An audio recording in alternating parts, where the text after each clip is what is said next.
happens, then cheap flights in 3 weeks' time to either Treviso or Venice might get a bit pricey. The alternative, an Exeter win this afternoon, which will have Chiefs fans.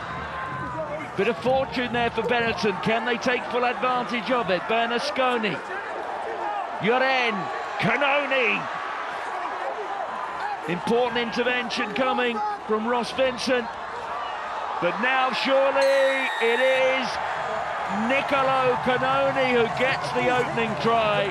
And you can see there the referee being pressurised by who were part of the 23 that lifted the Champions Cup 6 years ago in that COVID final, which happened in October 2020 when they beat Racing 92.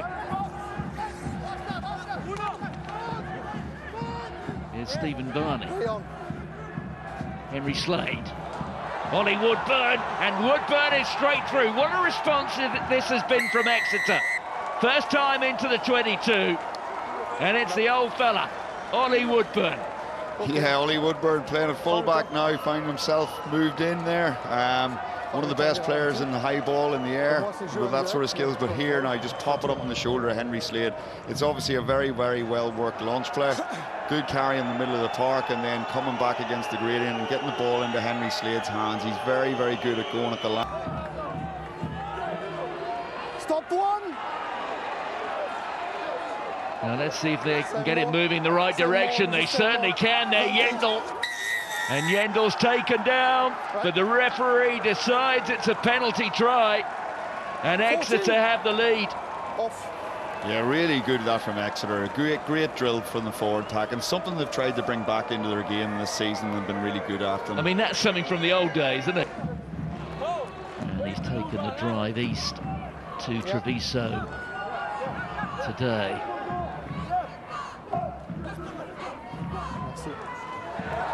Well, that is still Ricardo Fabretto getting a big left paw on there. Here goes Malachi Fekatoa. Menoncello just handing off Rigg and getting through 2 tackles. And look at this from Menoncello. And on there to Amanga. And that is quite superb from Benetton.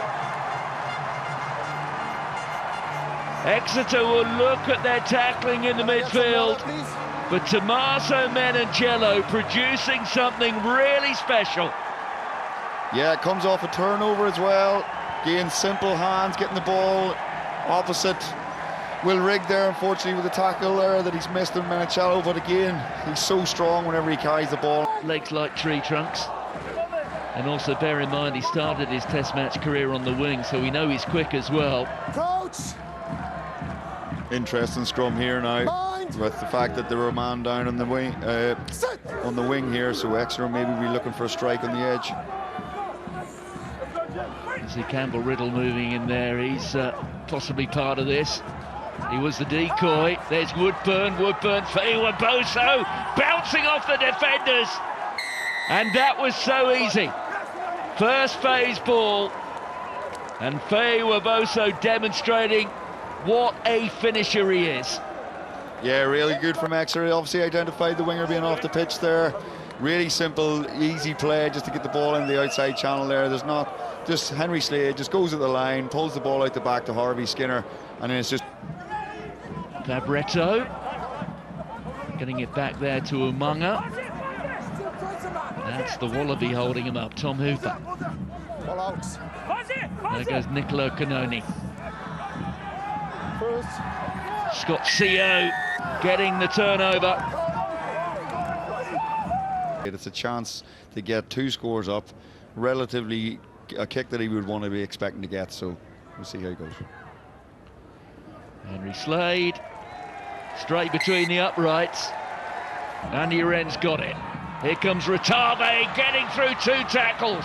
Doesn't get through the 3rd, but the momentum is with Benetton. In goes Canoni, it's another penalty here. There's Joren. Joren provides it. The white jerseys trying to hold them up, but they haven't done it. And in the end, it's that man, Rotave. Yeah, double impact from Rotave there. Fantastic first initial carry from him. He got it in the inside shoulder of Harvey Skinner. Here's Menoncello being met by Ross Vincent. Two Italy internationals, and they've got that penalty. Now this surely is a penalty where you take a shot at goal and Federico Ruta immediately steps in and says, right, kicking team. Yeah, good decision this from Benetton. You know, we said about chipping it out there, but they actually went, and you can see the intent that they have where they want to play. Smart enough play there. They literally had two really good, strong hits. Chiefs will be a little bit annoyed to give away a penalty there. So hopefully it's a good opportunity here to maybe potentially, and ultimately when you look at it, if it does go in and he knocks this kick over, it's probably a fair reflection of the first half. Elbow up, and then I want to revolve you, okay? Better, really better.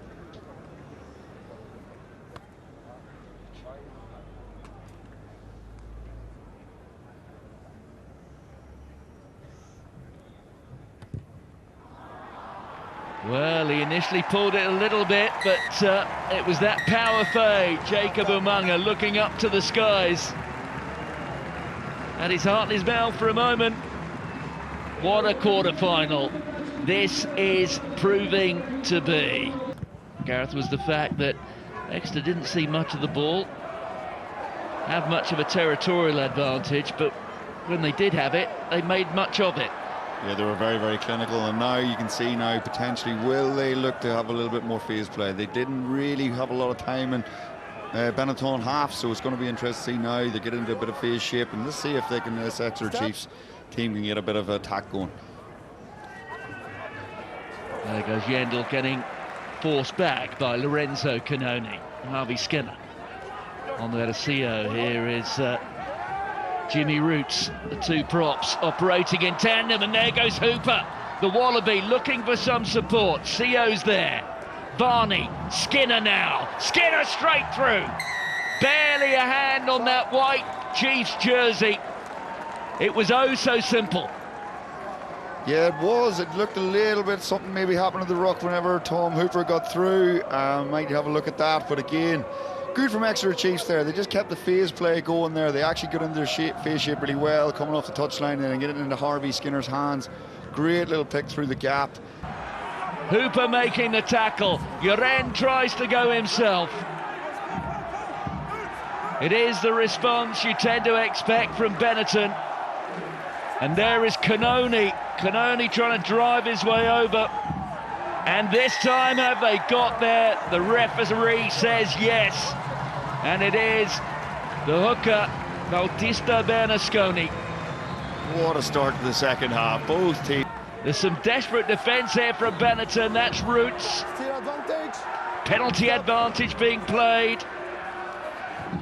There goes Rick. Has to avoid the temptation of getting himself turtled over the line. Zambonin has a crack, and Zambonin gets that. Well, it's exhausting already. We're only 7 minutes into the second half, 3 scores.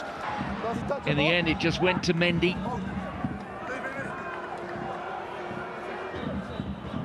Umaga, space here for Fabretto. He's got Marine alongside him, and Fabretto opening up his stride. The inside pass there to Umaga, and Umaga crosses for the score. I do wonder if that inside pass might be worth another look. But it was gloriously executed.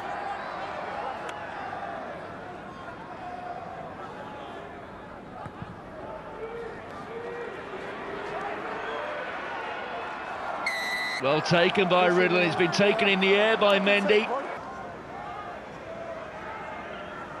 There's a place in the semi-finals at stake. Look at that from Slade. That is outstanding. Chumbadza, the Georgian. They're moving into drop goal territory shortly. Ollie Woodburn. And the referee's awarded the penalty. It's a huge call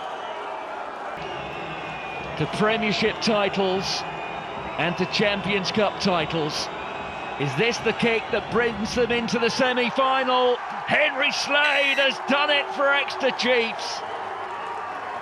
1 minute remaining. And in the end, it's the replacement tight head, Bachuki Chumbadza, who's done it.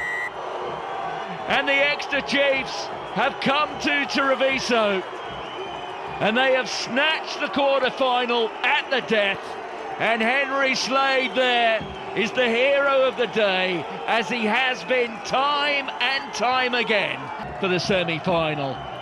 The final score in what has been a truly remarkable quarter-final: Benetton 41, Exeter Chiefs 44.